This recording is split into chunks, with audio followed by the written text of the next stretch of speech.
Very good. హల్లెలూయా. నువ్వు క్షేమంగా ఉండాలంటే నీ కుటుంబంలో నీ పిల్లలు ఏమంట నీ పిల్లలు నీ కుటుంబం వారు క్షేమంగా ఉండాలంటే ఏం చేయాలంట? ప్రార్థన ప్రారంభం చేయి. మీ పిల్లలు బాగా ఆరోగ్యంగా ఉండాలంటే మొదటి జామున మీ పిల్లల కోసమై మరి మంచం దగ్గరికి వెళ్ళి ప్రార్థన చేయి. వాళ్ళు పండుకొని నిద్రపోతుంటాడు, నువ్వు గట్టిగా అరిచట్టు చేయొద్దు. మళ్ళా చేయమన్నాడు కదా అని విజయ్ పోయి స్తోత్రం స్తోత్రం పిల్లలు స్తోత్రం చేస్తారు నీకు లేచి చేసి చేయబడంగా. హల్లెలూయా.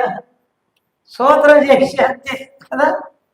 వాళ్ళ కోసము హృదయంలో ప్రార్థన చేయాలి. వాళ్ళ మీద చేతులు ఉంచి, వాళ్ళ పైన కాదు, వాళ్ళ పైన చేతులు ఉంచి నువ్వు ప్రార్థన చేస్తే ఆ ప్రార్థనే మీ కుటుంబానికి మీ పిల్లలకు క్షేమం.